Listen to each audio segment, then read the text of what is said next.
បាទនេះគឺជាដំណើរសានដើរលេងនៅតាមព្រៃភ្នំ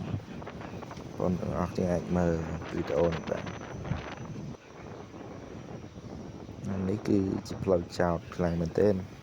ជិះចុះទៅក្រោមមើលក្នុងកាមេរ៉ាចេះអត់សូវចោតទេប៉ុន្តែដល់ពេលជិះចោតខ្លាំងមកចង់ពលឹងហោះចោលដែរខ្ញុំជិះនេះដៃមកជាហៀងកាន់កាមេរ៉ាថតទូរស័ព្ទដៃមកជាហៀងតុបម៉ូតូតែរៀងញ័របន្តិចព្រោះខ្ញុំកាន់ទូរស័ព្ទថតវាផ្លូវលាក់ខ្លាំង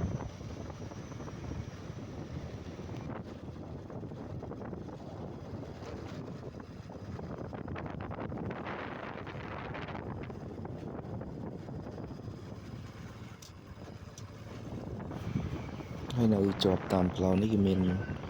ចាប្រជាជនគេមួយនៅតាមផ្លូវដែរហើយមើលទៅខាងលើនោះគឺមេឃកំពុងតែធ្លាក់ភ្លៀងពណ៌ធ្លាក់ដល់ដីហើយមេឃនៅខាងនោះគឺចុះអាប់មេឃចុះអាប់ជាមួយនឹងទេសភាពគឺស្រស់ស្អាតខ្លាំងមែនទែនហើយទីនេះគឺមានអូរគេឆ្លងកាត់មួយប៉ុន្តែបើសិនជាមេឃភ្លៀងទឹកអាចរៀងឡើងច្រើន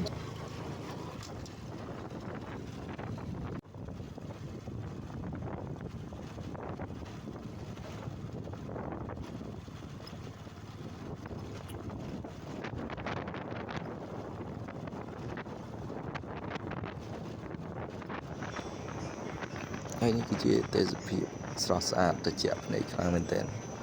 បើបងប្អូនអានមើលតលនឹងភ្នែកពិតជាស្រស់ស្អាតមែនទែន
ហើយមកដល់កន្លែងនេះគឺមានអ្នកមកនាំផ្លូវទៀត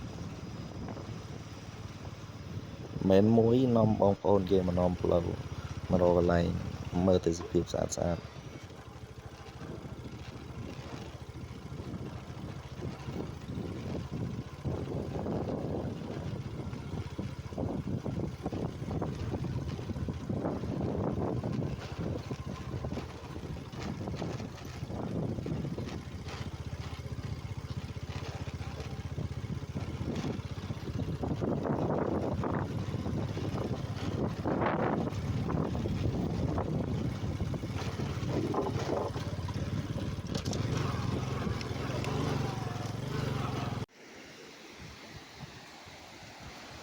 ហើយកន្លែងនេះគឺជាទឹកអូរនេះក៏ស្អាតដែរប៉ុន្តែគ្រាន់តែពេលមកនេះគឺមេឃភ្លៀងអញ្ចឹងទៅទឹកវាឡើងមើលទៅអត់សូវឃើញស្អាតលិចស្ពានអីអស់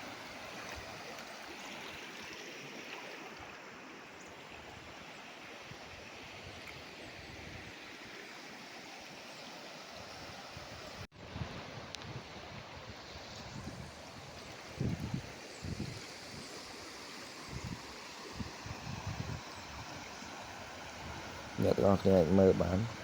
នេះគ្រាន់តែទឹកវាឡើងទៅទឹកភ្លៀងហូរល្បាក់ដីល្បាក់អីមកទៅវាពណ៌មិនស្អាតពេលដែលមេឃអត់ភ្លៀងទឹកថ្លាឆ្វង់មើលធ្លុះដល់បាតហើយឃើញសត្វត្រីនៅក្រោមទឹកហ្នឹង